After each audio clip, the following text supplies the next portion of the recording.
this would be for the final plat conditions for the Yeah, engineer? that will be for your plat. This will be for your right-of-way and dedication. Also, your center line from Butler at 30 feet. This will be revision of the plat on the setback along the frontages. Okay. Compliance with engineering, final plat for traffic engineering, urban, and fire. Okay. So as long as you're in agreement with those conditions and you Yes. don't have any questions regarding those conditions, then we can. Yes, we are in agreement. Okay, thank you, Ms. Warren. I'll ask if there's anyone else in the audience that would like to speak for this agenda item at 1451 Butler Street. Is there anyone here to speak against it? All right, seeing none. Thank you, Ms. Warren. Thank you. We will move on to number 3 on the agenda. It's a subdivision at 2065 Forest Lane, the Forest Lane Estates subdivision. This is 2 lots at 0.86 acres. There are 9 conditions listed. I'll ask if the applicant Mr. Byrd is here in the audience. Hands good on the conditions. Mr. Byrd is here and in agreement with the conditions. It's on the agenda. Is anyone here to speak for 2065 Forest Lane? Is there anyone here to speak against it? All right, seeing none, we'll move on. Number 4,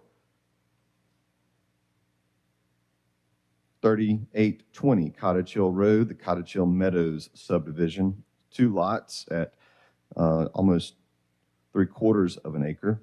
There are 7 conditions listed. Is the applicant present? Applicant is present. Show of hands. Are you in agreement with the 7 conditions listed? Shake of head. Is there anyone else here to speak for agenda item number 4 at 3820 Cottage Hill Road? Is there anyone here to speak against it? All right, seeing none, we'll move on to number 5. This is a subdivision at 6960 Moffett Road, the Chavers Oaks subdivision. This is 45 lots at almost 18.5 acres. There are 11 conditions listed. Is the applicant present? The applicant is present with a show of hand in the back. Are you in agreement with all 11 conditions? A thumbs up from the applicant. Is there anyone, is there anyone here to speak for this agenda item at 6960 Moffett Road? Anyone here to speak against it? Yes, ma'am. Mr. Chairman, I'd also note you have an email at your spaces with a number 5 in the top left corner, just outlining some concerns. I'll direct the commission to check that out as well. Yes, ma'am. Name and address. If you don't mind, pull this red microphone down so we can hear you. Name and address for the record, and then go right ahead.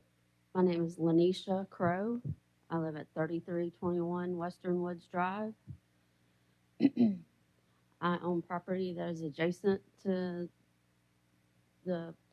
what has been submitted for this subdivision. I'm concerned about the traffic on Moffett Road going in both directions, pulling out of our neighborhood on Western Woods Drive and pulling in. You have traffic merging into the turn lane, going into Kings Branch and going into the neighborhood down the street. And then you also have further neighborhoods down at Chingdary and Pathway. There's businesses all along that stretch of Moffett Road where people are pulling in and out. And I just think having another subdivision with that many homes and that many people is going to cause a real congestion issue. And there's already a traffic light right at Pathways, which is right down the road. I'm not very good with distance, so it's not even maybe a half a mile, quarter mile from this location. I'm also concerned about if water study as far as runoff, and because my property and where we sit on Western Woods, it's downhill and water will pull. There's a retention pond in the woods back there, and we get periods of a lot of rain here, and there have been times when it has encroached some of our property onto our backyard. And I'm just concerned about that as well.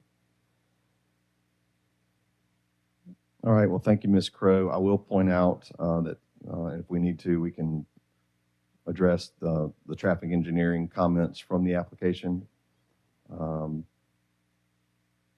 will ask if there's anyone else here to speak against it, this application on number 5 at 6960 Moffett Road.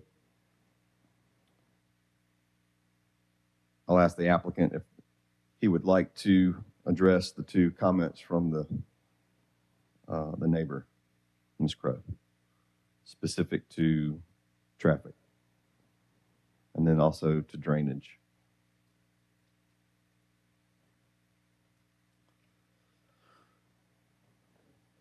Mike Thomas, 778 Scout Creek Trail, the engineer on the project. We've spoken with AlDOT regarding access. Moffett Road is controlled by AlDOT. There's currently 2 existing drives, so we'll be removing the 2 drives and combining that into a single access point. So that will be permitted through AlDOT. We've done our preliminary drainage designs, and we'll follow the regulations and limit it to not to exceed pre-development runoff. There's a lot of buffer on this property in our proposed plan, as you can see. Almost half of the property is left undeveloped. So we are trying to be good neighbors and limit the impact to the surrounding neighborhoods. So, but I think I certainly understand the neighbors' concerns, and I'm confident that they will be addressed, both with our AlDOT submittal and our submittal to the city. And then I guess thirdly, this site will have to be permitted through ADEM, so that's yet another agency that will get a crack at a review, and we have to, abide by their guidelines as well. So I feel by the time we get through all those, I think it'll be a good project. All right. Any questions? Yeah, I'll open it up to any questions or comments from commissioners for Mr. Thomas. What is the depth of that common area from the new lots to the existing lots? So basically, how much of a buffer is that? It looks like, what, 200 feet? I don't know which one you're asking. I apologize. Oh, 100. There it is. Okay. Got There's it. 2 common areas. About the same. Okay, so it's about 180 feet 200 from the yeah, existing neighbors at the 200 moment. feet The way you got it on the planned. sides, yes. Okay, thank you. Mr. Chair, Go ahead. just out of curiosity, I guess, the cut in the road or changing 2 drives to 1, did that have to, was that a conversation with AlDOT since it's an AlDOT maintained roadway? We talked to Michael Smith about the requirements for connecting to AlDOT, and we didn't want to, so I didn't even ask to keep 2. I just told him we would like to combine the accesses, and he said that they would prefer that. So, Gotcha. All right, thanks. and there's also, I guess, 2 commercial buildings on the front. Yeah. And those will be removed as part of this development. So that commercial traffic will be removed from the equation, as well as the single-family home. I have a question for staff. I can't find our regs on the iPad right now, but 6B3, this has come up a few times recently, and I think it's coming up in another one. On the cul-de-sac, typically not over 600 feet. This is a straight line that's 1,300. I was trying to find the regs on here and couldn't.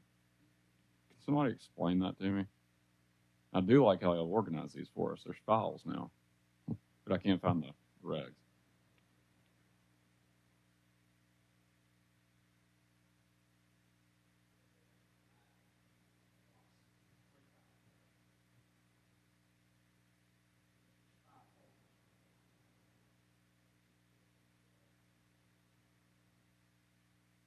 Okay.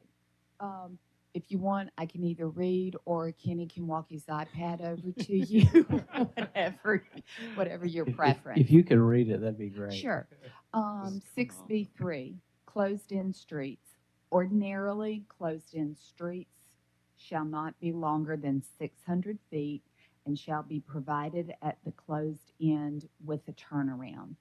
Where the closed-in street is expected to be continued in the future into unsubdivided land, the turnaround may be a temporary one, approved by the city engineer and the Mobile Fire Rescue Department for compliance with the currently adopted International Fire Code. So there, I guess, because this goes to the end of the lot, there's not future development. Correct. If this, the map, the flume locator map that I have up probably gives you a little better perspective. There seems to be a large parcel adjoining it to the north, but that parcel has frontage on Laverne Drive South. Got it. And it has the frontage, the width of a lot. All right, that answers it.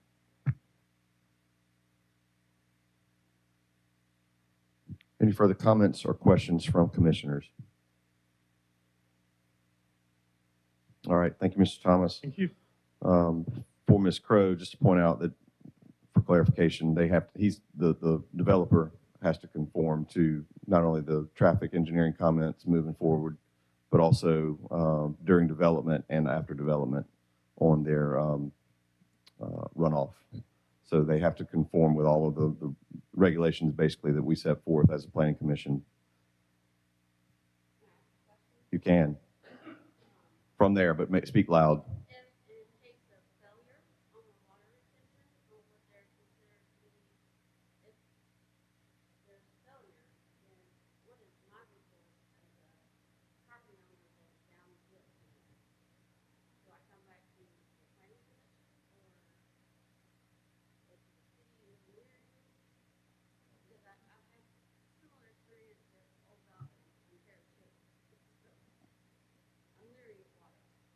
I understand. I would ask that one of our commissioners, Mr. Nick Amberger, with city engineering, make a comment towards that. Okay, so the answer there is that it depends. The detention ponds are designed for certain design storms. Typically, they're designed to handle the storm events that happen in Mobile. That being said, anything can be exceeded. In the event that they exceed or they fail, then you probably are morphing out of the engineering world. You're morphing over into the legal world, where you'd be in a civil complaint with that abutting property owner, and you'd be forced to file action against them. And I don't know if Mr. Anderson can expand upon that, but that's where you would be. But generally, my staff looks at these ponds. They're designed for the standards of the city.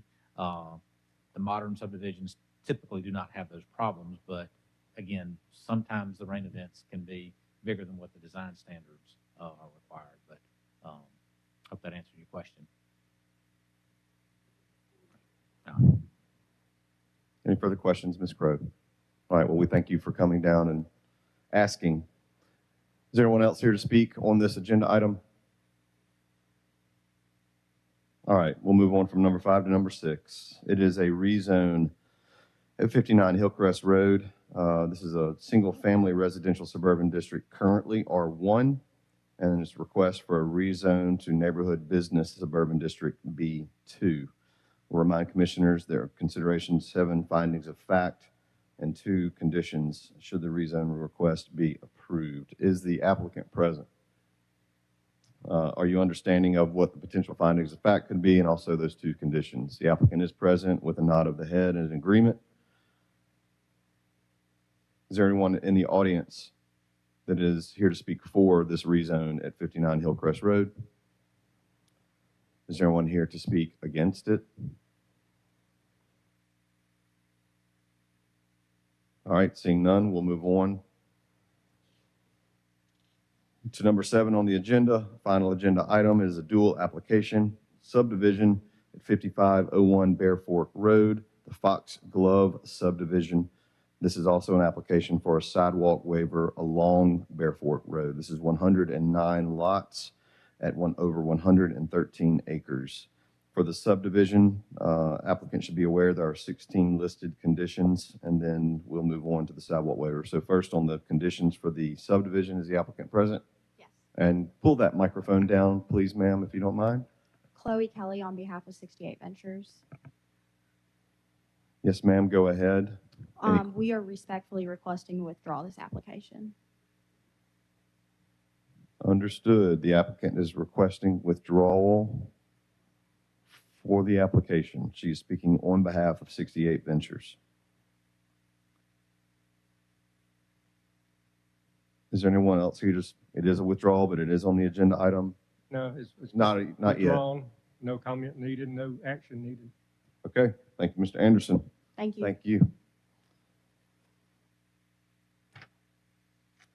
Mr. Chairman, just for any members of the public that may have been interested in this application, if it is resubmitted, they will receive new notice. It will be as if this application was never submitted. Is there anyone here in the audience that was here for that agenda item? Just see us after the meeting, and we'll answer those questions. Thank you so much. We will now close the public hearing session. Move on back to the agenda item number 1, 1582 Leroy Stevens Road. The applicant is present. Comments were made with respect to the paperwork in good order. It's been requested for a holdover till June 20th. I'll entertain a motion. So moved. Second. Properly moved and seconded. All in favor? Aye. Any opposed? The motion for holdover to June 20 passes. New application, 1451 Butler Street. The applicant is present is present in agreement with the 9 conditions listed. Entertain a motion. Move to approve subject to staff recommendations. Second. Properly moved and seconded. All in favor? Aye. Any opposed? The motion for subdivision passes. Number 3, 2065 Forest Lane. The applicant present and in agreement with the 9 listed conditions. Motion to approve subject to staff recommendations. Second. Properly moved and seconded. All in favor? Aye. Any opposed? The motion passes. Number 4, subdivision at 3820 Cottage Hill Road. The applicant is present and in agreement with the conditions of 7, of which the 7 conditions were listed. Move to approve subject to staff recommendations. Second.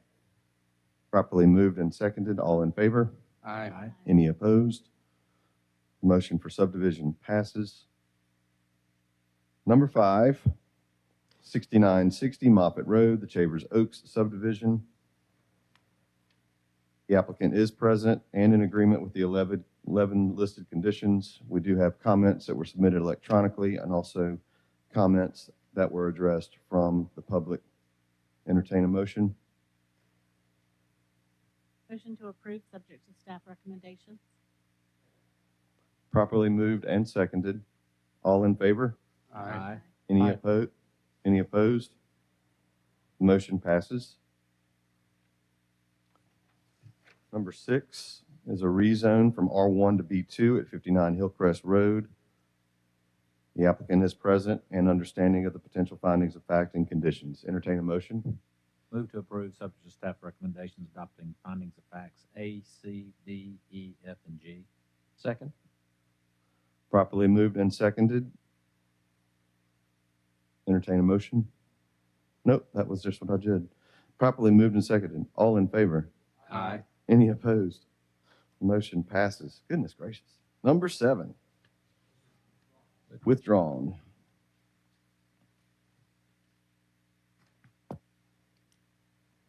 At this time, I'll see if there's any further comments from staff.